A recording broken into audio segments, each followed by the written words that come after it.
Assalamu alaikum. So let's start the lecture and let me share my screen.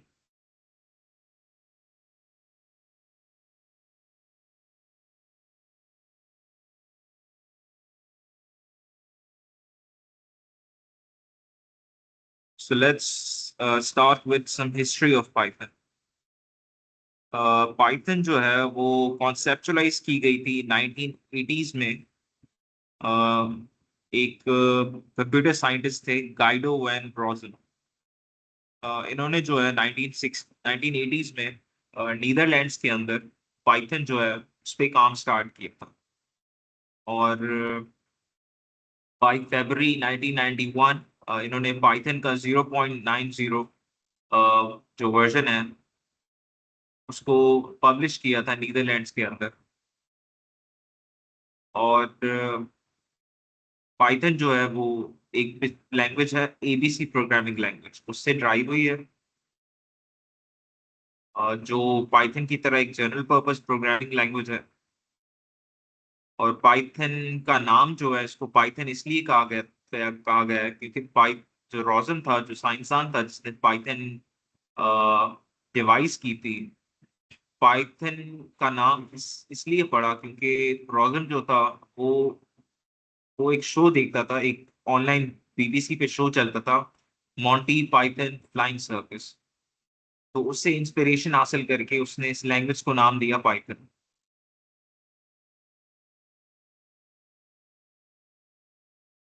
हमारे पास Python के बहुत सारे version आ गए हैं। 1994 में हमारे पास वर्जन था।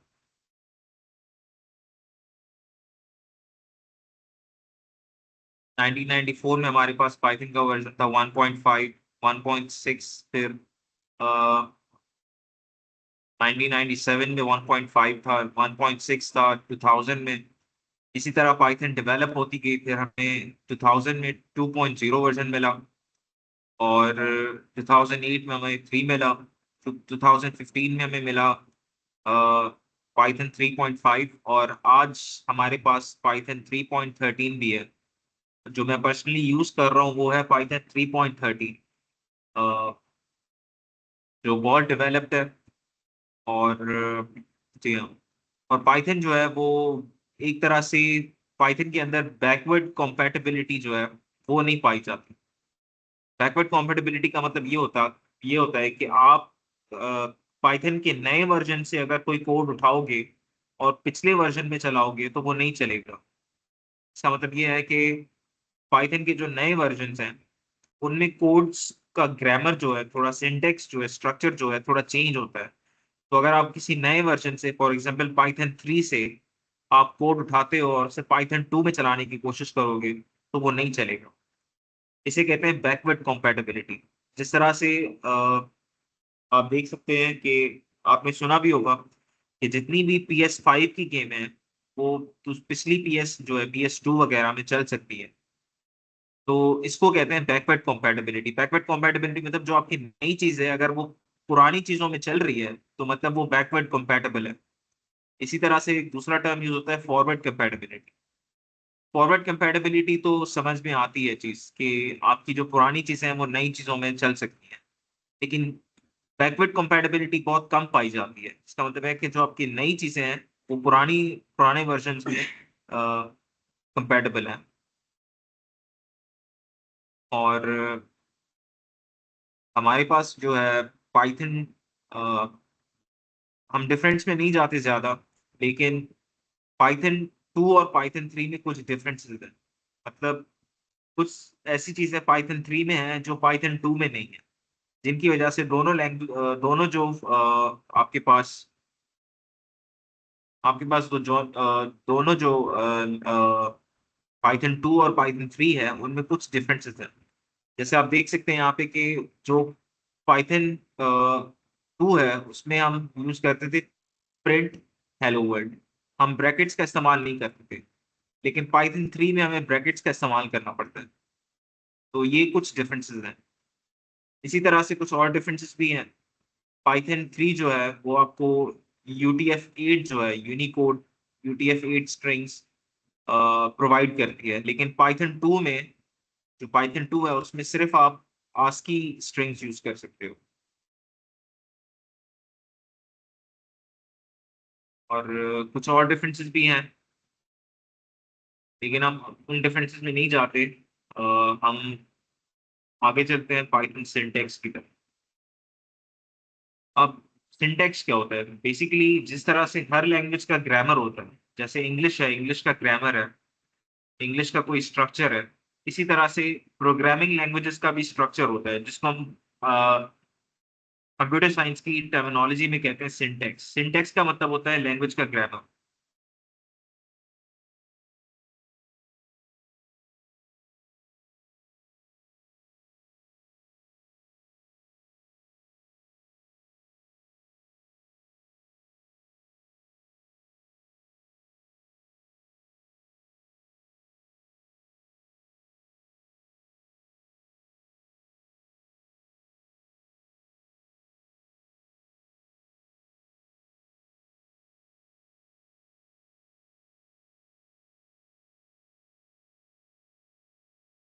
तो सिंटैक्स जो होता है बेसिकली किसी भी प्रोग्रामिंग लैंग्वेज के ग्रामर को कहते हैं।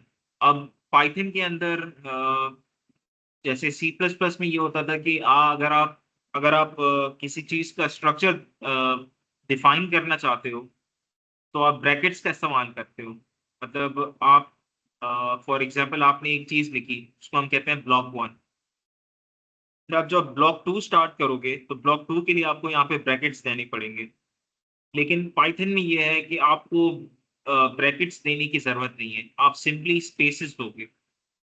मतलब पाइथन के अंदर आप अगर नया ब्लॉक स्टार्ट करना चाह रहे हो तो आपको किसी तरह का ब्रैकेट देने की जरूरत नहीं है। आप सिंपली नया ब्लॉक स्टार्ट करने के लिए कुछ स्पेसेस दोगे, और वो स्पेस देकर अगर आप नया ब्लॉक स्टार्ट करोगे तो कंपाइलर को खुद ब खुद समझ में आ जाएगा कि ये एक नया ब्लॉक स्टार्ट हो रहा है। फॉर एग्जाम्पल इधर आप देख सकते हैं कि हमने एक स्टेटमेंट लिखी है इफ ट्रू। अब इफ ट्रू जो है एक ब्लॉक है। अगर आप इफ ट्रू के ब्लॉक को डिफाइन करना चाहते हो तो आप सिंपली क्या करोगे, यहाँ पे कोई ब्रैकेट नहीं दोगे, आप सिंपली कुछ स्पेस देकर यहाँ पे और आप स्टेटमेंट स्टार्ट करोगे प्रिंट आंसर और प्रिंट ट्रू। इसी तरह एल्स का जो ब्लॉक है उसके लिए भी आप स्पेस दोगे और प्रिंट आंसर प्रिंट फॉल्स। लेकिन यहाँ पे आप देख सकते हैं कि यहाँ पे ब्रैकेट कम है और यहाँ पे ब्रैकेट ज्यादा है, स्पेस ज्यादा है। यहाँ पे स्पेस ज्यादा है, यहाँ पे स्पेस कम। इसका मतलब ये है कि यहाँ पे एरर है। इसका मतलब ये है कि आपने स्पेस बराबर देना है। अगर आप इफ की स्टेटमेंट्स डिफाइन कर रहे हैं तो जितनी भी स्टेटमेंट्स होंगी, चाहे वो 2 हो, 3 हो, 4 हो, स्पेस आपने बराबर देना है। इसी तरह अगर आप दूसरी स्टेटमेंट एल्स के लिए, जो एल्स का ब्लॉक है, अगर आप एल्स का ब्लॉक शुरू कर रहे हैं तो जितने भी एल्स के ब्लॉक में स्टेटमेंट्स हैं उन सबका जो स्पेस होना चाहिए बराबर होना चाहिए। तो मोस्टली हम क्या करते हैं स्पेस, क्योंकि हमें पता है कि स्पेस देने के लिए हमें बार बार स्पेस बार को दबाना पड़ता है, तो हम सिंपली क्या करते हैं बराबर स्पेस देने के लिए हम टैब की जो की है, टैब की को दबाते हैं तो हमारे पास 4 स्पेसेस खुद ब खुद आ जाते हैं। तो जो हम टैब की दबाते हैं तो अ, हमें स्पेस बार यूज करने की जरूरत नहीं पड़ती। इस स्पेस, जब हम स्पेस देकर ब्लॉक्स को डिफाइन करते हैं, इस प्रोसेस को क्या कहते हैं, इंडेंटेशन। इंडेंटेशन का मतलब ये होता है कि अगर आप किसी कोई नया ब्लॉक स्टार्ट कर रहे हो, अब आप पूछोगे कि ब्लॉक क्या है। ब्लॉक बेसिकली ये है कि जब आप प्रोग्रामिंग करते हो पाइथन के अंदर, तो पाइथन के अंदर जब आप प्रोग्रामिंग करते हो तो हर स्टेटमेंट का जो भी आप स्ट्रक्चर स्टार्ट करोगे उस स्ट्रक्चर का कोई ना कोई ब्लॉक होगा। फॉर एग्जाम्पल आपने इफ ट्रू, अगर कोई चीज ट्रू है तो ट्रू, अगर वो कंडीशन ट्रू होगी तो ट्रू होने के बाद कंप्यूटर क्या करेगा, वो एक ब्लॉक होगा। तो वो ब्लॉक जो है, अगर आपको वो ब्लॉक, अगर आप वो सी प्लस प्लस में ब्लॉक डिफाइन करते तो आपको ब्रैकेट देना पड़ता। लेकिन पाइथन में ये है कि आपको ब्रैकेट देने की कोई जरूरत नहीं है, आप सिंपली कुछ स्पेसेस दोगे और स्पेसेस से वो ब्लॉक खुद ब खुद कंपाइलर समझ जाएगा कि ये एक ब्लॉक है। तो इस प्रोसेस को हम कहते हैं इंडेंटेशन। इंडेंटेशन बेसिकली पाइथन में यूज की जाती है ब्लॉक्स को डीलिमिट करने के लिए। और आप जितने चाहे स्पेसेस दो, लेकिन शर्त यह है कि जितने भी स्पेसेस दोगे वो थ्रू आउट सेम होंगे। फॉर एग्जाम्पल इधर आप प्रिंट आंसर के लिए 3 स्पेसेस देते हो, तो आप प्रिंट ट्रू के लिए भी 3 स्पेसेस दोगे। अगर आपने यहाँ पे 2 स्पेसेस दे दिए और यहाँ पे 3 स्पेसेस दे दिए तो फिर जो पाइथन है वो आपको एरर शो करेगा। एक ब्लॉक के लिए आपने बराबर स्पेसेस देने हैं। तो ये देखिए ये यहाँ पे कह रहा है कि but all statements with in the same block must be indented the same amount. जितने भी स्टेटमेंट्स एक ब्लॉक के अंदर है उनको सेम स्पेस देना जरूरी है।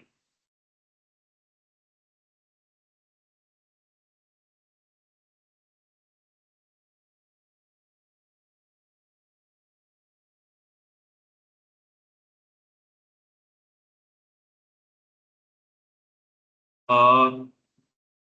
अब जो हमारे पास मैंने आपको बताया कि एक होता है ब्लॉक, जो ब्लॉक के ऊपर लाइन होती है। फॉर एग्जांपल इधर एक लाइन है इफ ट्रू।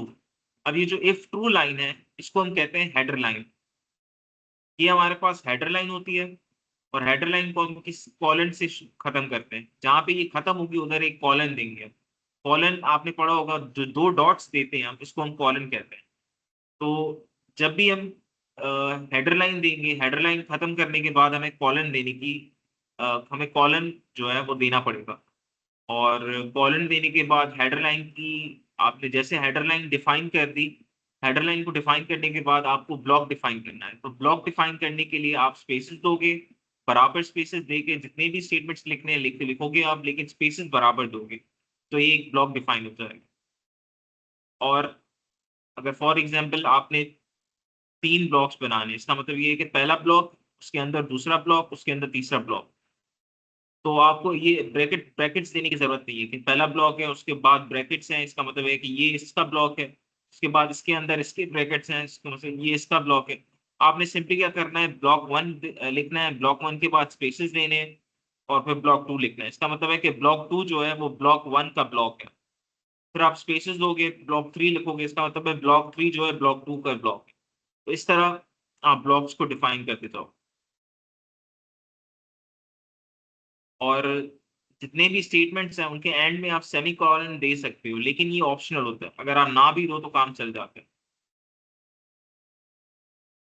और फॉर एग्जांपल मैं अभी आपको दिखा सकता हूँ कि कैसे हम पाइथन के अंदर प्रोग्रामिंग करते हैं। तो ये मेरे पास ऑलरेडी एक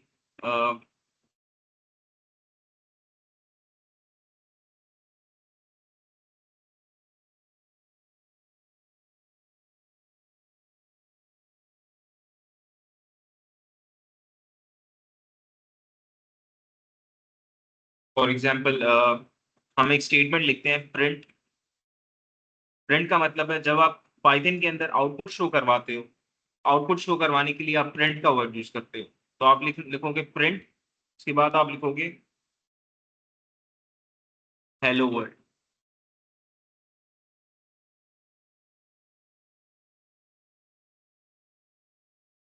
अब मैंने आपको बताया था कि फॉर एग्जाम्पल इसे आप रन रन करना चाहते हो, आप इसे रन करोगे तो ये एरर देगा।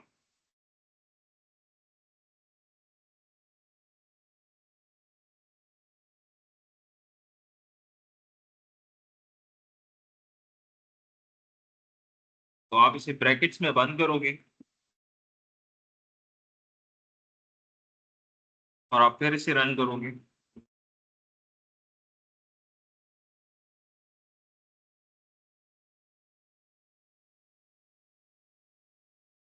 इससे पहले सेव करना जरूरी है।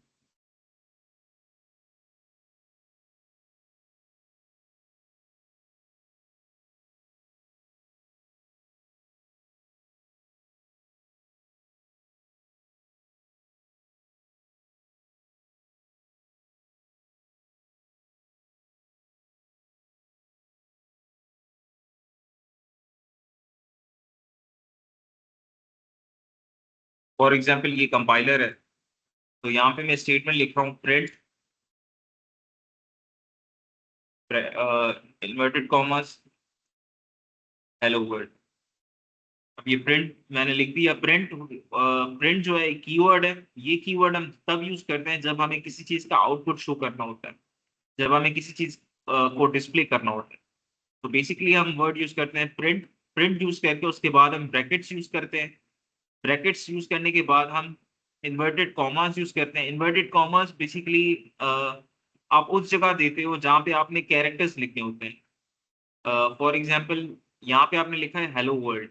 हेलो वर्ल्ड जो है वो बेसिकली एक स्ट्रिंग है। अब आप पूछोगे स्ट्रिंग क्या है? स्ट्रिंग जो है कॉम्बिनेशन ऑफ कैरेक्टर्स है। तो इस जब भी आपको स्ट्रिंग लिखोगे तो उसके लिए आपको इन्वर्टेड कॉमास देनी पड़ेंगी। तो आप दो इन्वर्टेड कॉमास दोगे और उसके बाद आप से रन करोगे तो देखें कि आउटपुट में क्या शो हो रहा है, हेलो वर्ल्ड। तो हेलो वर्ल्ड प्रिंट हो गया। तो आप प्रिंट करवाना चाह रहे थे हेलो वर्ल्ड। हेलो वर्ल्ड एक स्ट्रिंग थी। स्ट्रिंग का मतलब है कि इन्वर्टेड कॉमास थी उसके पास। तो आपने क्या किया, उसे प्रिंट करवाया तो वो आउटपुट में शो हो रहा है हेलो वर्ल्ड। तो इस तरह से आप जो है किसी भी स्टेटमेंट को प्रिंट करवा सकते हो। उसके बाद अगर आपने कोई फॉर एग्जांपल ये तो आउटपुट शो कर रहा था, लेकिन अगर आपने इनपुट लेना है, अगर आपने पाइथन के अंदर इनपुट लेना है तो आप वर्ड यूज करोगे, कीवर्ड यूज करोगे रीड। आप वर्ड यूज करोगे इनपुट। फॉर एग्जांपल आप चाहते हो कि एक ऐसा प्रोग्राम हो जो इस जब जब रन किया जाए तो वो नाम पूछे। तो आप लिखोगे नेम इनपुट ब्रैकेट। ब्रैकेट के अंदर मैंने बताया था कि कैरेक्टर्स लिखोगे तो आप सबसे पहले इन्वर्टेड कॉमास दोगे। स्ट्रिंग के लिए आपको इन्वर्टेड कॉमास देना बहुत जरूरी है। आप इन्वर्टेड कॉमास दोगे, उसके बाद आप लिखोगे व्हाट इज योर नेम। ठीक है। अब आप इसे रन करो।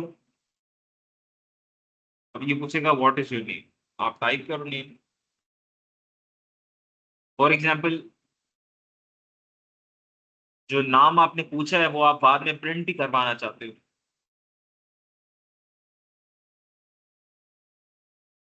तो आप सिंपली लिखोगे प्रिंट।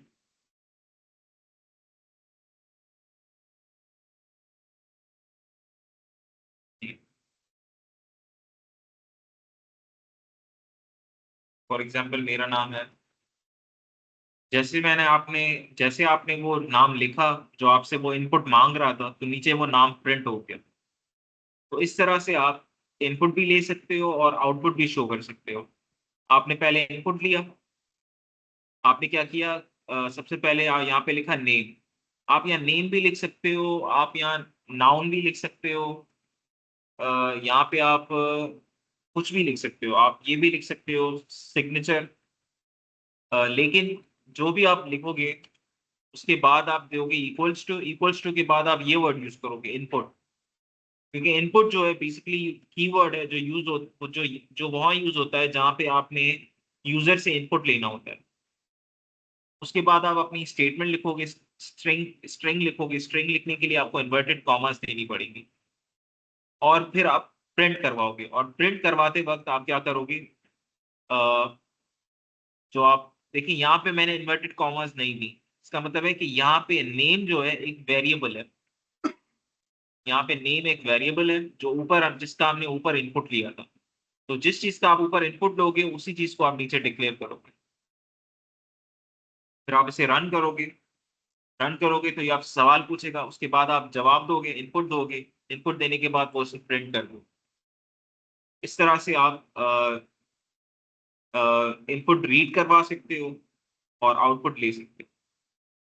तो दूसरे हमारे पास पाइथन के अंदर होती हैं कमेंट्स। अब पहले तो मैं आपको सबसे पहले कॉन्सेप्ट समझा देता हूँ इंडेंटेशन का। मैंने आपको बताया था कि जब भी आप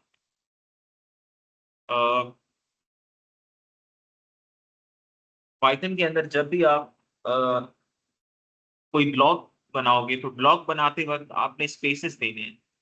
फॉर एग्जाम्पल यहाँ पे आप ब्लॉक बनाना चाहते हो इफ स्टेटमेंट का।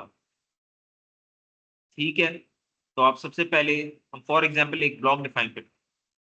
हम एक वेरिएबल डिफाइन करते हैं एक्स। हम कहते हैं int x is equals to, या सिंपली हम कहते हैं x is equals to x जो है इक्वल टू 1 के, ठीक है। और हम ये एक स्टेटमेंट बनाते हैं कि if x is equal to 1 या if x is greater than greater than 0,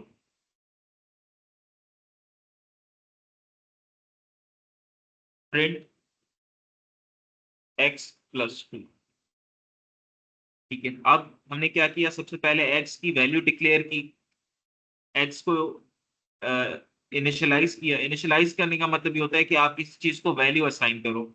इस तरह एलजेब्रा में अंदर और आप मैथ्स के अंदर क्या करते हो, किसी भी वेरिएबल को वैल्यू देते हो, किसी भी वेरिएबल को वैल्यू असाइन करते हो, तो उधर आप वर्ड यूज करते हो असाइन करना, लेकिन इधर आप वर्ड यूज करोगे इनिशियलाइज। तो आपने एक्स को इनिशियलाइज किया 1 के साथ, और फिर आपने क्या किया, आपने इफ स्टेटमेंट यूज की। अगर एक्स जो है वो ग्रेटर देन 0 है, तो आप प्रिंट करोगे x प्लस 2। यहाँ पे आपने नोट किया कि मैंने यहाँ पे स्पेस दिया है। ये जो स्पेस है ये देना बहुत जरूरी है। स्पेस का मतलब यहाँ ये होता है कि जो भी f होगा, जो भी कंडीशन होगी f की, अगर वो सही होगी तो प्रिंट, तो उसका जो ब्लॉक होगा, जो इफ का ब्लॉक है, जो भी इफ का ब्लॉक होगा वो एग्जीक्यूट हो जाएगा। फॉर एग्जाम्पल इफ का ब्लॉक यहाँ है प्रिंट एक्स प्लस 2, और फॉर एग्जाम्पल आपने यहाँ देना है प्रिंट एक्स प्लस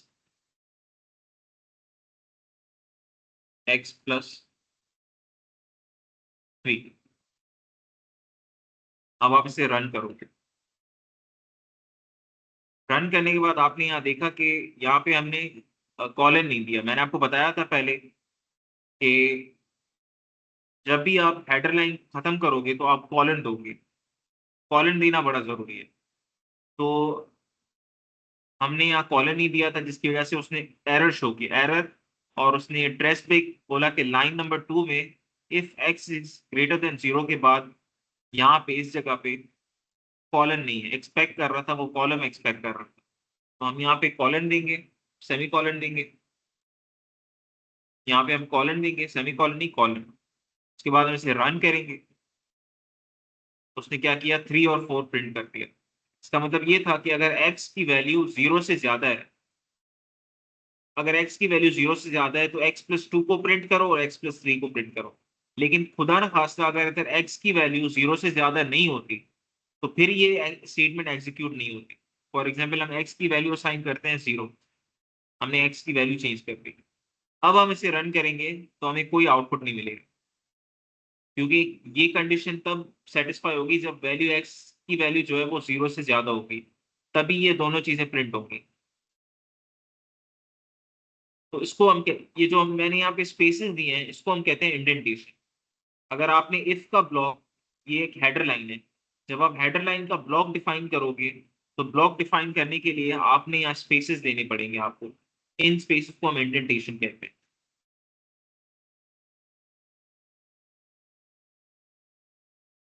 तो हम आगे चलते हैं और देखते हैं कि कमेंट्स क्या होती हैं। अब जब आप प्रोग्रामिंग कर रहे होते हो, तो मैंने आपको पहले बताया या नहीं बताया, लेकिन प्रोग्रामिंग के अंदर कुछ स्टेटमेंट्स ऐसी होती हैं जो कंपाइलर जिनको बिल्कुल भी ट्रीट नहीं करता, कुछ भी उन्हें मतलब कुछ स्टेटमेंट्स ऐसी होती हैं कंपाइलर के अंदर, प्रोग्राम के अंदर, जिनको रन नहीं किया जाता। अ, इसका मतलब ये है कि वो जो स्टेटमेंट्स होती हैं बेसिकली कमेंट्स होती हैं हमारे पास। ठीक है, कमेंट्स ऐसी स्टेटमेंट्स होती हैं अ, जिनको कंपाइलर जो है वो छाप देता है एग्जैक्टली जैसे आप लिखोगे वो पेस्ट कर देगा उसे। उसकी कोई उसको चेक नहीं करेगा, उसकी कोई वैलिड उसको मतलब किसी तरह की प्रोसेस से नहीं गुजरना पड़ेगा, कोई उसका कोई चेकिंग नहीं की जाएगी उसकी। सिंपली क्या किया जाएगा, उसको उठाकर पेस्ट किया जाएगा। फॉर एग्जाम्पल अगर आपने कमेंट्स देनी है, तो कमेंट्स देने के लिए आप पंक्चुएशन यूज करोगे हैश। फॉर एग्जाम्पल इधर मैंने लिखना है hash this is a program. अब आप पूछोगे कि यहाँ पे ये लिख तो दिया है, लेकिन क्या इससे कोई आउटपुट में फर्क पड़ेगा? तो बिल्कुल भी नहीं, आउटपुट पे बिल्कुल कोई फर्क नहीं पड़ेगा, क्योंकि यही यहाँ सिंपली एक कमेंट है।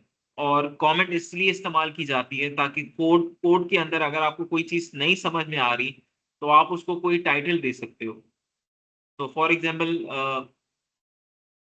मैं चाहता हूं कि मैं इस चीज को कोई टाइटल दे दूं, तो मैं सिंपली इसको कहूंगा कि इसको मैं टाइटल दे दूंगा दिस इज अ कंडीशनल। अब इस टाइटल देने का सिर्फ एक ही फायदा है कि ये आपको समझ में आएगा, लेकिन कंपाइलर के लिए इसका कोई मतलब नहीं है। कंपाइलर इसको बिल्कुल भी ट्रीट नहीं करेगा। तो आप जैसे इसको रन करोगे, तो कंपाइलर क्या करेगा, इसको छोड़कर बाकी जो भी होगा उसको एग्जीक्यूट कर देगा। तो कमेंट्स जो होती हैं उन कंपाइलर उनको बिल्कुल भी ट्रीट नहीं करता, और कमेंट्स जो है पाइथन के अंदर हैश से स्टार्ट होती है, इस सिंबल से स्टार्ट होती है। तो हम यहाँ एक्स की वैल्यू 1 रखते हैं और देखते हैं कि कमेंट्स से कोई फर्क पड़ता है। तो मैंने आपको बताया था कि कंपाइलर जो है इस स्टेटमेंट को बिल्कुल भी ट्रीट नहीं करेगा, वो डायरेक्टली क्या करेगा, प्रोग्राम पे जंप करेगा और प्रोग्राम को रन करेगा। तो बेसिकली जो कमेंट्स होती हैं वो आपकी आसानी के लिए होती हैं। इसके बाद हम आगे चलते हैं और देखते हैं कि कैसे पाइथन के अंदर हम फाइल्स को सेव कर सकते हैं using extension dot p y. जिस तरह से हम सी प्लस प्लस के अंदर प्रोग्राम्स बनाते हैं, तो जब प्रोग्राम की फाइल आप बनाते हो, यहाँ पे तो मैं फाइल आपको नहीं दिखा सकता, लेकिन मैं अपने कंपाइलर में आपको दिखा सकता हूँ। जो मेरा कंपाइलर है पाईचार्म, इसके अंदर मैं आप देख सकते हैं कि कैसे मैंने इधर एक फाइल पाइथन की कोड की फाइल तैयार की है, और उस फाइल के एंड में आप देखेंगे कि वर्ड यूज हो रहा है, कैरेक्टर यूज हो रहा है dot p y. Dot p y का मतलब होता है कि वो पाइथन की फाइल होगी। अगर वो सी प्लस प्लस की फाइल होगी तो उसका नाम होगा डॉट सीपीपी। तो इसका मतलब यहाँ डॉट पी वाई का मतलब सिंपली ये है कि आपकी जो फाइल है वो पाइथन की फाइल है। जब आप उसे सेव करोगे तो आप उसे डॉट पी वाई के साथ सेव करोगे। तो ये उसका एक्सटेंशन है।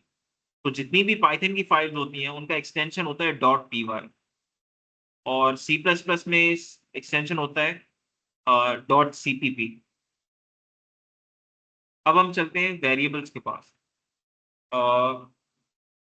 वेरिएबल्स जो होते हैं पाइथन के अंदर, वो वो डायनेमिक होते हैं, ठीक है।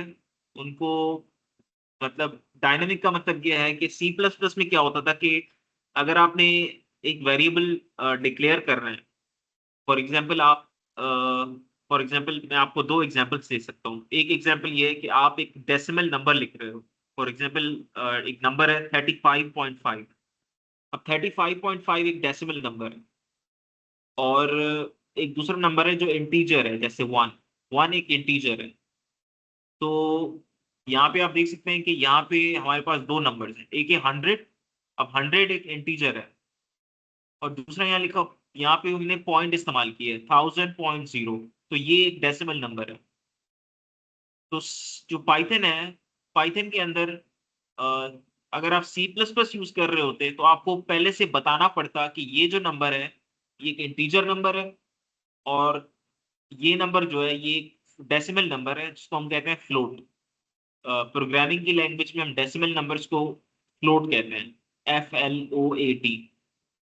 तो आपको पहले से कंपाइलर को बताना पड़ता कि हम एक फ्लोट यूज कर रहे हैं, हम एक डेसिमल नंबर यूज कर रहे हैं। लेकिन क्योंकि पाइथन जो है वो डायनेमिक लैंग्वेज है, उसके अंदर आपको किसी चीज की बताने की जरूरत नहीं है। आप डायरेक्टली नंबर लिखोगे और पाइथन खुद ब खुद समझ जाएगा कि ये एक डेसिमल नंबर है, और जिस वेरिएबल को ये वैल्यू असाइन हो रही है वो वेरिएबल एक डेसिमल वेरिएबल है या फ्लोट वेरिएबल है। तो फॉर एग्जांपल मैं आपको दिखा सकता हूँ कि आप एक वेरिएबल है, फॉर एग्जांपल यहाँ पे मैंने लिखा था x इज इक्वल्स टू 1। अगर यही मैं सी प्लस प्लस में लिख रहा होता तो मुझे लिखना पड़ता integer x is equals to 1। लेकिन क्योंकि पाइथन को ऑलरेडी पता है कि ये x इज इक्वल्स टू 1 एक इंटीजर ही है, x जो है एक इंटीजर वेरिएबल है, एक ऐसा वेरिएबल है जिसकी वैल्यू इंटीजर है। तो पाइथन को ये ऑलरेडी पता होता है। अगर आप जो भी वेरिएबल लिखोगे तो पाइथन को पता होगा कि ये इंटीजर है, ये फ्लोट है, ये डेसिमल है। उसको बताने की जरूरत नहीं है, डिक्लेयर करने की जरूरत नहीं है। तो तो सिंपली आप किसी भी वेरिएबल को कोई भी वैल्यू असाइन कर सकते हो, उसको आपको डिक्लेयर करने की जरूरत नहीं पड़ेगी। आपको पाइथन को बताना नहीं पड़ेगा कि ये, फॉर एग्जांपल मैं एक वेरिएबल लिखता हूँ नेम। जैसे मैंने आपको पहले करके दिखाया था कि नेम एक वेरिएबल है और उसका मैंने इनपुट लिया था, वेरिएबल का मैंने इनपुट लिया था,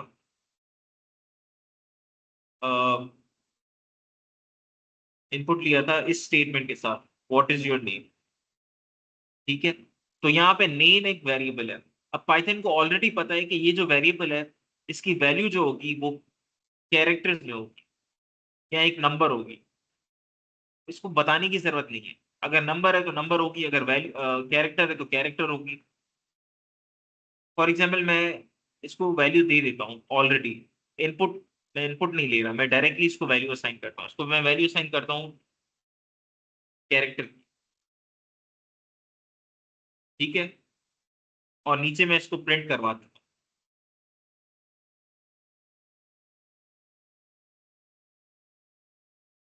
अब जैसे मैंने क्या किया, पाइथन को बताया कि नेम एक वेरिएबल है और उस वेरिएबल की वैल्यू क्या है, स्ट्रिंग है, कैरेक्टर्स है। तो पाइथन को बताने की जरूरत नहीं पड़ी कि ये स्ट्रिंग वेरिएबल है, उसको ऑलरेडी पता चल गया। उसको जैसे मैंने उसको वेरिएबल को वैल्यू असाइन की, उसको पता चल गया, और फिर मैंने उसे प्रिंट करवा दिया, और प्रिंट करवाने के बाद वो आउटपुट में प्रिंट हो गया। तो इस तरह पाइथन जो है वो एक डायनामिक लैंग्वेज है, उसमें आप किसी भी वेरिएबल को कोई भी चीज वैल्यू असाइन कर सकते हैं। पाइथन खुद ब खुद समझ जाएगा कि वो जो वेरिएबल है वो इंटीजर है, फ्लोट है, स्ट्रिंग है, अरे है, वो खुद ब खुद समझ जाएगा। तो इस तरह से पाइथन एक डायनेमिक लैंग्वेज है। फॉर एग्जांपल इधर एक वेरिएबल है काउंटर, और काउंटर की वैल्यू उन्होंने दी है 100। अब 100 एक इंटीजर है, लेकिन पाइथन को बताने की जरूरत नहीं है, उसको खुद ब खुद पता चल जाएगा कि ये एक इंटीजर है। इसी तरह से एक दूसरा वेरिएबल है माइल्स। अब माइल्स एक सिंपल सा नाम है, एक वेरिएबल है, जैसे एक्स एक वेरिएबल है, एक्स एक वेरिएबल है, इसी तरह से माइल्स भी एक वेरिएबल है और उसकी वैल्यू है 1000.0। अब 0.0 यहाँ पे पॉइंट इस्तेमाल हुई है, डेसिमल इस्तेमाल हुई है, तो हमें पाइथन को बताने की जरूरत नहीं है कि ये एक फ्लोट है। पाइथन खुद ब खुद समझ जाएगा कि ये एक फ्लोट है। उसके बाद एक दूसरा वेरिएबल है नेम, और नेम को हमने क्या वैल्यू असाइन की है, जॉन। जॉन एक स्ट्रिंग है, तो और स्ट्रिंग जो होती है वो हमेशा, सर यस। और हमारी सीएस की क्लास है नेक्स्ट अभी 10 10 बज के 15 मिनट पे। अच्छा ठीक है, फिर आप 10:30 बजे,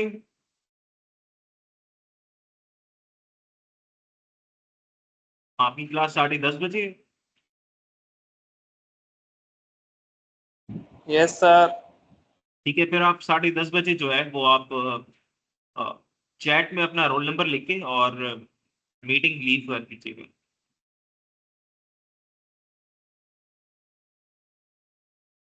जिस तरह से यहाँ पे नेम जो है एक वेरिएबल है और ओके उस सर, वेरिएबल की वैल्यू मैं जो है रोल नंबर वो लिख। एक स्ट्रिंग है। ठीक है, तो वेरिएबल की वैल्यू एक स्ट्रिंग है, और स्ट्रिंग एक ऐसी वैल्यू, स्ट्रिंग जो है जब भी आप स्ट्रिंग लिखते हो तो इन्वर्टेड कॉमास यूज करते हो। स्ट्रिंग जो है बगैर इन्वर्टेड कॉमास के आप नहीं दे सकते।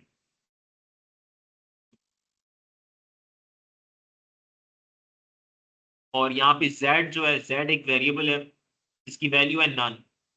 अब आप पूछोगे कि नन जो है इसका मतलब है कुछ भी नहीं है, नन है, तो ये नल वैल्यू वेरिएबल है।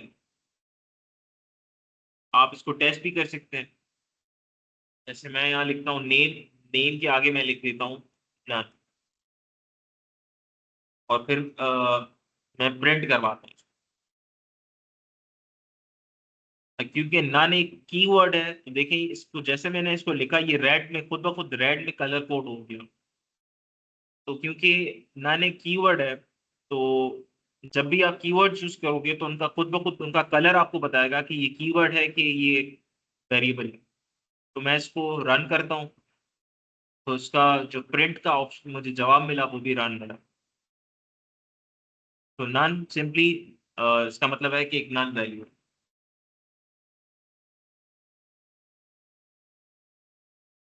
के बाद वेरिएबल्स जो हैं उनके टाइप्स भी चेंज हो सकते हैं। फॉर एग्जांपल आपने x को वैल्यू दी 1, उसके बाद आपने x की वैल्यू चेंज करके उसको एक स्ट्रिंग का नाम दे दिया। तो आप वैल्यूज भी चेंज कर सकते हैं, लेकिन पाइथन को इससे कोई फर्क नहीं पड़ेगा। अगर आप वैल्यू चेंज कर रहे हैं तो पाइथन ऑटोमेटिकली समझ जाएगा कि आपने पहले उसे एक इंटीजर असाइन किया था, उसके बाद अब आपने उसको इनिशियलाइज किया है एक स्ट्रिंग के साथ। फॉर एग्जांपल मैंने x की वैल्यू जो है रखी है 1। अब मैं x की वैल्यू प्रिंट करवाता हूँ। फिर मैंने x की वैल्यू प्रिंट करवाने के बाद x की नई वैल्यू मैं देता हूँ स्ट्रिंग, उसको नाम देता हूँ मैं अ, ठीक है। पहले x की वैल्यू थी 1, ठीक है, एक नंबर थी। अब मैंने x को एक स्ट्रिंग असाइन किया है, एक नाम असाइन किया है। अब आप क्या करोगे, जब आप इसे प्रिंट करोगे तो पाइथन खुद ब खुद समझ जाएगा कि आपने वैल्यू भी चेंज की है और डेटा टाइप भी चेंज किया है। पहले नंबर था, अब नाम है। पहले 1 थी, अब अली है। तो आप प्रिंट करोगे, दोनों प्रिंट हो जाएंगे। तो पाइथन एक डायनेमिक लैंग्वेज है, आपको हर चीज बताने की जरूरत नहीं पड़ेगी। और पाइथन जो है, आप फॉर एग्जांपल 3 वेरिएबल्स हैं, ए है, बी है, सी है, आप तीनों को एक ही नंबर की वैल्यू देना चाहते हैं। तो आप सिंपली क्या करोगे, इक्वल्स टू इस्तेमाल करके और तीनों को एक ही वैल्यू असाइन कर सकते हो। For example x equals to y equals to z, और तीनों की आप वैल्यू देते हो 1। तो आप फिर उन तीनों को प्रिंट करोगे जब,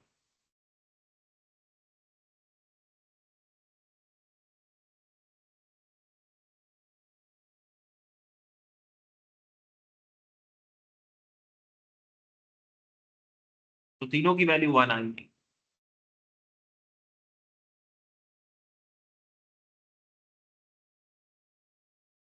पहले आपने उनको वैल्यू असाइन की, उसके बाद आपने उनका आउटपुट लिया। तो आपने जैसे प्रिंट की एक्स की वैल्यू, तो उसको उसकी वैल्यू आ गई 1, वाई की भी 1 और जेड की भी 1। इस तरह से आप 3 से 4 और बहुत से ज्यादा वेरिएबल्स को, एक से ज्यादा वेरिएबल्स को एक वैल्यू असाइन कर सकते हैं।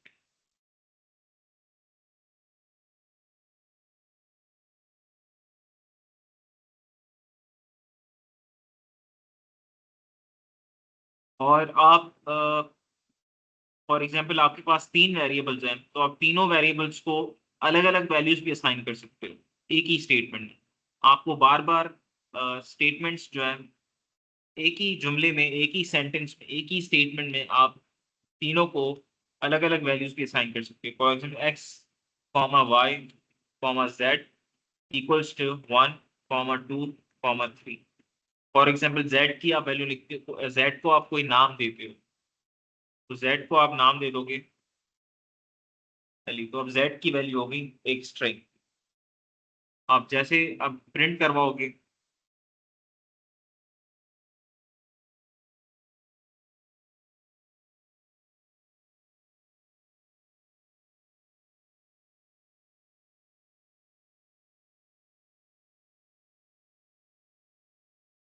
अब देखिए जिस तरह आपने उनमें वैल्यूज असाइन की थी, एक्स को 1 की थी, वाई को 2 की थी, जेड को एल की थी, जिस तरह से आपने वैल्यू असाइन की थी उसी तरह से ये प्रिंट हो गई। तो आप मल्टीपल वेरिएबल्स को मल्टीपल वैल्यूज असाइन कर सकते हो। अब आते हैं डेटा टाइप्स पर। पाइथन जिस तरह सी प्लस प्लस के अंदर डेटा टाइप्स होते थे, इस तरह पाइथन के अंदर भी डेटा टाइप्स होते हैं। डेटा टाइप्स का मतलब ये है कि आप जब भी किसी वेरिएबल को कोई वैल्यू दोगे, या कोई भी अ, जब भी आप कोई वैल्यू यूज करोगे, तो उस वैल्यू की कोई ना कोई उसका नाम होगा। फॉर एग्जांपल या तो वो वेरिएबल वैल्यू जो होगी कोई इंटीजर होगी, या वो डेसिमल होगी, या वो एक्सपोनेंट होगी, या वो लॉगरिथम होगी, या वो फ्लोट होगी। इस तरह से जब भी आप अ, अ, किसी, या तो वो स्ट्रिंग होगी, तो डिफरेंट डेटा टाइप्स हमारे पास हैं। हमारे पास स्ट्रिंग्स होती हैं, हमारे पास इंटीजर्स होते हैं, फ्लोट्स होते हैं, हमारे पास बहुत से डेटा टाइप्स हैं। तो हर जो भी आप वैल्यू असाइन करोगे, फॉर एग्जांपल 1 है, 1 एक इंटीजर है, 1.0 जो है एक फ्लोट है, डेसिमल है। और अगर आप कोई नाम यूज कर रहे हो, फॉर एग्जांपल अली, अली एक नाम है, तो वो एक स्ट्रिंग हो। तो डिफरेंट डेटा टाइप्स हमारे पास है। अब हम आते हैं नंबर्स पे। सबसे पहले हम आते हैं नंबर्स पे। नंबर्स जो होते हैं इम्यूटेबल ऑब्जेक्ट्स होते हैं पाइथन के अंदर, जिनकी वैल्यू चेंज नहीं होती। अगर आप 1 लिखोगे तो उसका मतलब है कि 1 की वैल्यू 1 ही है। अगर आप 2 लिखोगे तो 2 की वैल्यू 2 ही है। तो नंबर्स की जो है वैल्यू पाइथन के अंदर चेंज नहीं होती। अब नंबर्स के लिए हमारे पास 3 डेटा टाइप्स हैं। या तो नंबर इंटीजर होगा, या तो डेसिमल होगा, या तो फिर कॉम्प्लेक्स नंबर होगा। अब हमारे पास पाइथन के अंदर इंटीजर भी है और डेसिमल भी है, फ्लोटिंग फ्लोट भी है। कॉम्प्लेक्स पाइथन के अंदर इतना ज्यादा इस्तेमाल नहीं होता।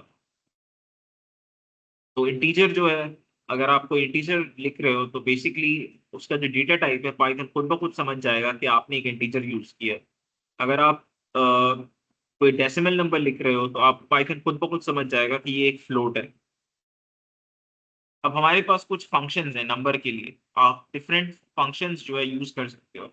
ये जो फंक्शंस हैं, ये पाइथन में प्री डिफाइंड होते हैं, ऑलरेडी सेव्ड होते हैं लाइब्रेरीज के अंदर। तो आप इन फंक्शंस को यूज कर सकते हो। जैसे कि हमारे पास यहाँ पे फंक्शन है स्क्वायर रूट। अब स्क्वायर रूट एक फंक्शन है। अब स्क्वायर रूट क्या करता है, सिंपली जो भी नंबर आप इसके अंदर टाइप करोगे उसका स्क्वायर रूट ले लेगा। फॉर एग्जाम्पल मैं आपको करके दिखाता हूँ कि आप स्क्वायर रूट एक्स जो है, एक्स एक वेरिएबल है, ठीक है। और एक्स की वैल्यू क्या है, स्क्वायर रूट ऑफ 4, ठीक है। और आप उसे प्रिंट कर दो, प्रिंट करवाना चाहते हो। तो आपने क्या किया, एक वेरिएबल सपोज किया एक्स, और उसको वैल्यू असाइन की स्क्वायर रूट ऑफ 4। अब जो भी 4 का स्क्वायर रूट होगा वो एक्स की वैल्यू होगी। और फिर आपने एक्स की वैल्यू को प्रिंट कर दिया आउटपुट में। तो आप इसे रन करोगे तो उसने एरर दिया। अब देखें एरर क्या है हमारे पास, कि स्क्वायर रूट जो है वो डिफाइंड नहीं है। तो हमें उसकी जो लाइब्रेरी है वो इंपोर्ट करना बहुत जरूरी है। पाइथन के अंदर जब भी आप कोई फंक्शन यूज करते हो, उससे पहले आप उसकी लाइब्रेरी इंपोर्ट करवाते हो। उसकी जो पर्टिकुलर लाइब्रेरी है वो आप पाइथन के अंदर इंपोर्ट करवाते हो। आप डायरेक्टली जो है कोई भी फंक्शन जो है यूज नहीं कर सकते। फॉर एग्जाम्पल इधर जो है हमने फंक्शन यूज किया था स्क्वायर रूट।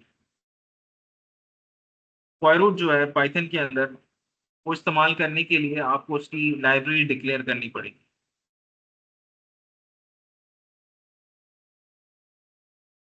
इसी तरह से हमारे पास दूसरे फंक्शंस हैं, पावर। आप पावर भी यूज कर सकते हो। और दूसरे हमारे पास लॉग है, आप लॉग भी यूज कर सकते हो। तो आप डिफरेंट जो है फंक्शंस इस्तेमाल कर सकते हो। और ये फंक्शन इस्तेमाल करने के लिए आपको लाइब्रेरी इंपोर्ट करनी पड़ेगी। तो सी प्लस प्लस के अंदर जब हम कोई लाइब्रेरी इंपोर्ट करते थे, तो हम वर्ड यूज करते थे इंक्लूड का। फॉर एग्जाम्पल यहाँ पे एक वर्ड यूज करते हैं इंक्लूड।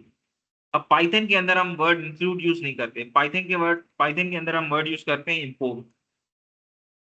तो हम यहाँ एक लाइब्रेरी इंपोर्ट करते हैं सी मैथ, ठीक है।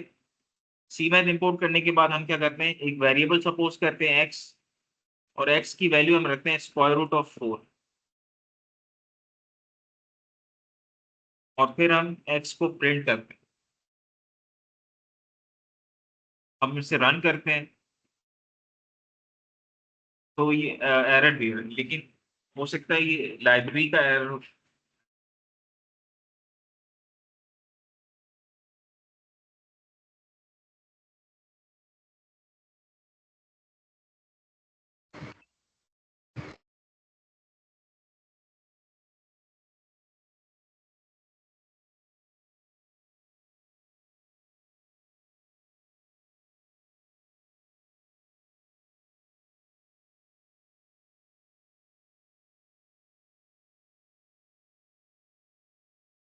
हम सी मैथ काट के देखते हैं, हम खाली मैथ इंपोर्ट करके देखते हैं। आई थिंक लाइब्रेरी का एरर।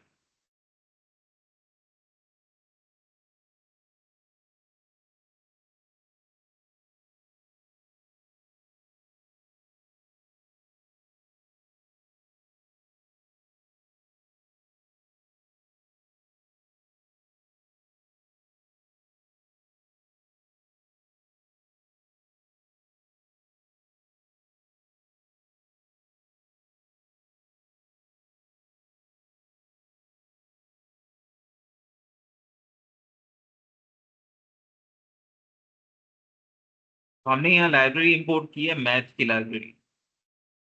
तो जो भी लाइब्रेरी हम यूज करेंगे उसको हम डिक्लेयर करेंगे। फॉर एग्जांपल यहाँ पे आपने लाइब्रेरी इंपोर्ट की थी मैथ की। तो जब भी आप मैथ की लाइब्रेरी यूज करेंगे तो आपको वो लाइब्रेरी अब उस फंक्शन के साथ अ, जो है कनेक्ट करनी होगी। अगर आप मैथ की लाइब्रेरी यूज कर रहे हैं तो आपने लिखना होगा कि मैथ और फिर डॉट फिर उसका फंक्शन। उस लाइब्रेरी के अंदर आप कौन सा फंक्शन इस्तेमाल कर रहे हो और फिर वो डिजिट।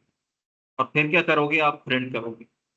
तो जो एक्स की वैल्यू आपने असाइन की थी वो ऑटोमेटिकली प्रिंट हो जाएगी। तो एक्स की वैल्यू प्रिंट हो गई 2। इसी तरह से आप जो है दूसरे फंक्शंस भी परफॉर्म कर सकते हो, जैसे लॉग है। तो लॉग की आप देख सकते हैं यहाँ आउटपुट आ गया। एक्स की वैल्यू क्या थी, लॉग ऑफ 4। फिर आपने एक्स को प्रिंट किया तो उसकी वैल्यू आ गई। तो कुछ फंक्शन ऐसे होते हैं जिनको यूज करने के लिए हमें लाइब्रेरीज इंपोर्ट करनी पड़ती।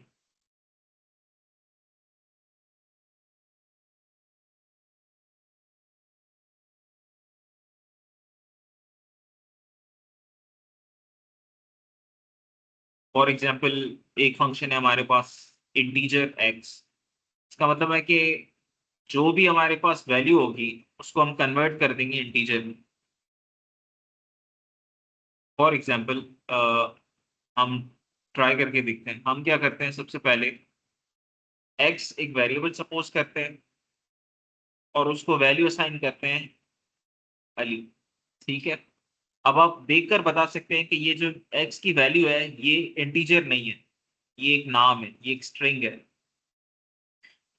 लेकिन हम ये कर सकते हैं, हम स्ट्रिंग को कन्वर्ट कर सकते हैं इंटीजर। सिंपली क्या लिखेंगे, इंट एक्स।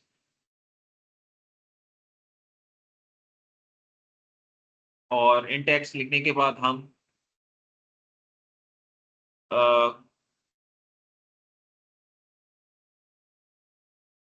लाइब्रेरी इंपोर्ट करवाते हैं, इंपोर्ट मैथ। और इंट एक्स प्रिंट करने के बाद हम एक नया वेरिएबल डिक्लेयर करते हैं y। और y को वैल्यू असाइन करते हैं, इनिशियलाइज करते हैं, y को इनिशियलाइज करते हैं square square root of x। जो लाइब्रेरी आप यूज कर रहे हैं उस लाइब्रेरी का नाम देंगे आप।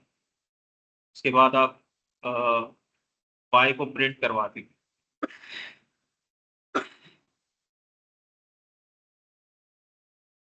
रन करेंगे आप। अब देखें, अ, सबसे पहले आपने क्या किया, आपने एक लाइब्रेरी इंपोर्ट की मैथ की। मैथ की लाइब्रेरी इंपोर्ट करने के बाद आपने उस एक वेरिएबल अज्यूम किया एक्स। उसको आपने वैल्यू असाइन की अली की। ठीक है। उसके बाद आपने उस वैल्यू को कन्वर्ट किया इंटीजर के अंदर। फिर आपने उस वैल्यू को इंटीजर के अंदर कन्वर्ट करने के बाद आपने उससे स्क्वायर रूट लिया। अब स्क्वायर रूट लिया है हमने अली का। अब अली का स्क्वायर रूट तो नहीं निकल सकता। तो जब हमने उसे प्रिंट किया तो हमें एरर आ गया। जब हमने रन किया तो हमें एरर आ गया कि ये invalid literal for integer with base 10।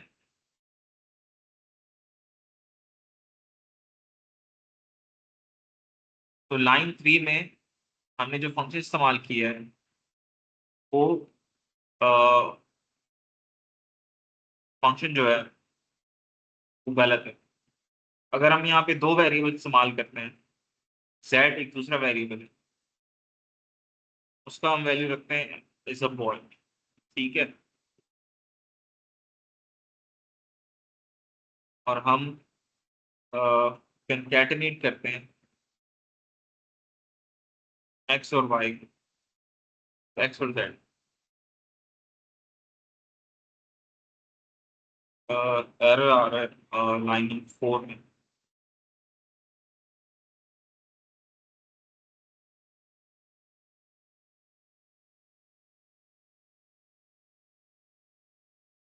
चलें ये हम बाद में करेंगे।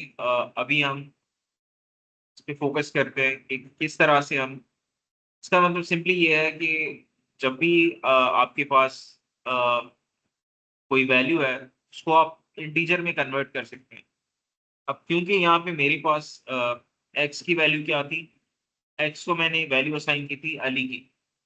अब अली एक स्ट्रिंग है, अली एक नाम है, तो मैं इसे कन्वर्ट कर दूंगा एक इंटीजर में, इंटीजर में कन्वर्ट कर दूंगा और फिर इसे प्रिंट करवा दूंगा।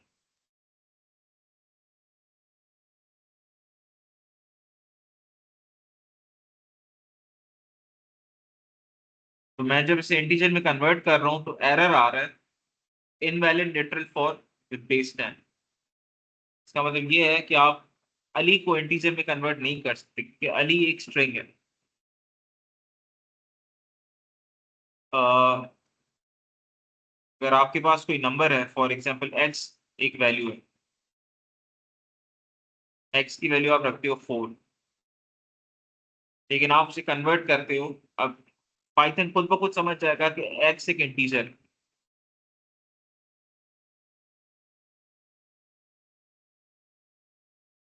आप एक नया वेरिएबल साइन करते हो 5 वाई, और फिर आप वाई को प्रिंट करवाते हो।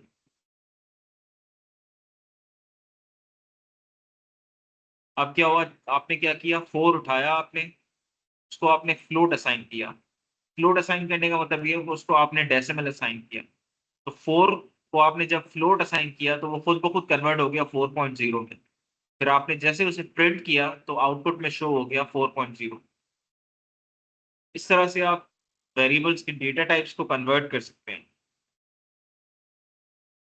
और दूसरा हमारे पास होते हैं एब्सोल्यूट एक्स। अब एब्सोल्यूट का मतलब ये होता है कि उसकी absolute value, for example x की वैल्यू है -4, और वाई एक वेरिएबल है जो है एब्सोल्यूट वैल्यू ऑफ एक्स। तो जब हम इसे प्रिंट करेंगे तो हमें 4 मिलेगा। इसका मतलब ये है कि जो माइनस है वो इग्नोर हो जाएगा। तो आपने एक वेरिएबल अज्यूम किया एक्स, एक्स को आपने वैल्यू असाइन की -4, ठीक है। फिर आपने एक दूसरा वैल्यू वेरिएबल अज्यूम किया वाई, लेकिन वाई की जो वैल्यू है वो एब्सोल्यूट वैल्यू के बराबर, वाई की वैल्यू जो है वो बराबर है एब्सोल्यूट वैल्यू ऑफ एक्स। तो एक्स बराबर है -4 के, तो एब्सोल्यूट वैल्यू ऑफ एक्स होगा 4, तो वाई की वैल्यू क्या हो जाएगी 4। तो आप जैसे वाई को प्रिंट करेंगे तो आउटपुट में शो हो जाएगा 4। इसी तरह से आप कंपैरिजन भी कर सकते हो, और एक्सपोनेंट भी यूज कर सकते हो, आप लॉग भी यूज कर सकते हो, पावर भी यूज कर सकते हो, और स्क्वायर रूट भी यूज कर सकते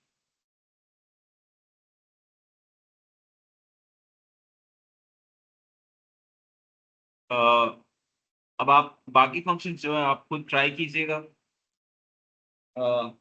मैं आपको कुछ ट्राई करके दिखाता हूँ। जैसे एक्सपोनेंट जो है, एक्स की वैल्यू हम रखते हैं 9 स्क्वायर, और वाई को हम कर देते हैं एक्सपोनेंट ई एक्स पी।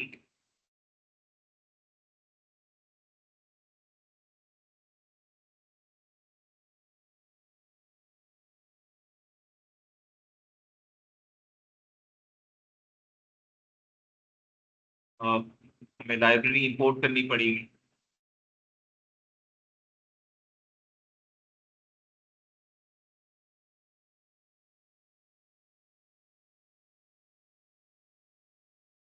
तो आपने क्या किया, सबसे पहले लाइब्रेरी इंपोर्ट की, मैथ की लाइब्रेरी इंपोर्ट करने के बाद आपने एक वेरिएबल अज्यूम किया एक्स, और एक्स को वैल्यू दिया आपने 2। उसके बाद आपने एक दूसरा वेरिएबल अज्यूम किया y, लेकिन आपने ये कहा कि जो भी x की वैल्यू होगी उसका जो एक्सपोनेंट होगा, एक्सपोनेंट का मतलब होता है e पावर x, तो जो भी x की वैल्यू है, अगर x की वैल्यू 2 है तो उस वैल्यू का जो एक्सपोनेंट होगा मतलब e पावर 2 जो होगा वो होगी y की वैल्यू। तो फिर आपने y को प्रिंट करवाया तो e पावर 2 जो हो गया उसकी वैल्यू आ गई 7.389। तो इस तरह से आप दूसरे फंक्शंस भी कैरी आउट कर सकते हैं। लॉग मैंने आपको करके दिखाया, इस तरह से एक्सपोनेंट की जगह आप लॉग यूज कर सकते हैं।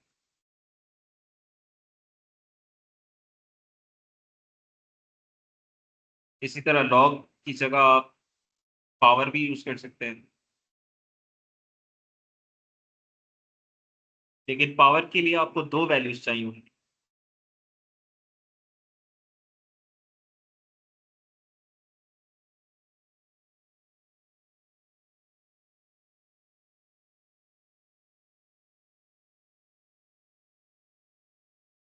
तो आप इसे रन करेंगे तो इसका मतलब ये है कि जो भी पहला नंबर होगा उसका जो पावर होगा वो दूसरा नंबर होगा। तो 2 पावर 3 बराबर है 8 के।